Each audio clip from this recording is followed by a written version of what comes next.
subject. Binigyan niyo po ng kapangyarihan si Presidente na suspindihin kundi man bawasan yung mga buwis sa petrolyo, particularly yung excise tax.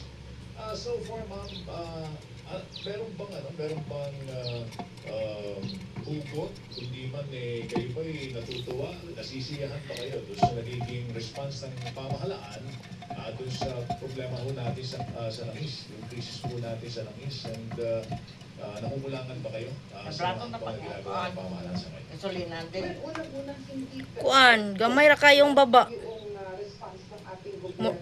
Dati ay gahapon 86. Karon pila kayang rollback? Wala pa ko kabalo kung pilang rollback. Mas nice gyud mo balik di siya katong 50 god. Karon kay napa man sa 80, 86, 35. Sa Pilipinas na beyond our...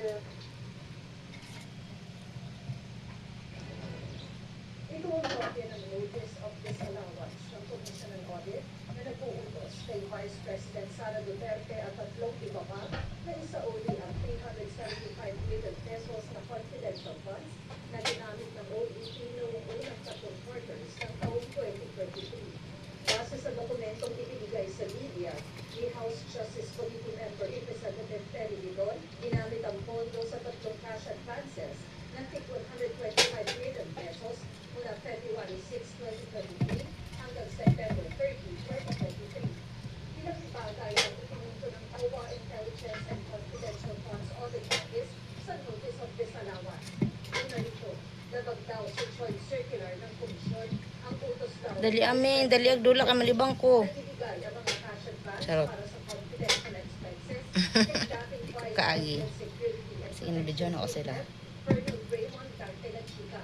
Sa naturang joint circular, nakasaad na hindi pwede ilipat ang accountability ng cash advance sa ibang tao. Pinanarin na sa pagbabayad ng 62 Namurag linog ma.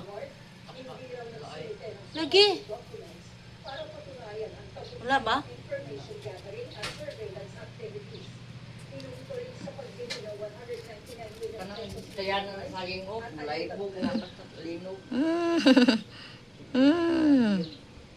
Cute. Gigil ako sa'yo. Gigigil ako sa'yo. Ito po, nagigigil ako sa'yo.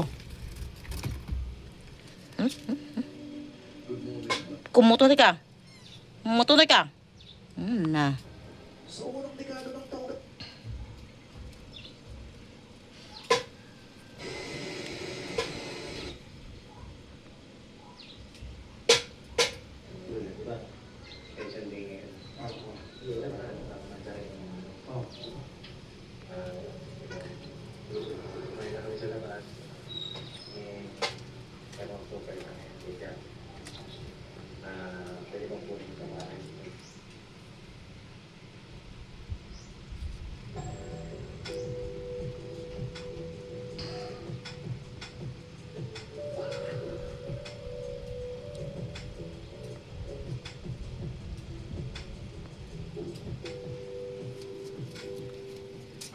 Wala na, Meng. Kaya malibang ko, Meng.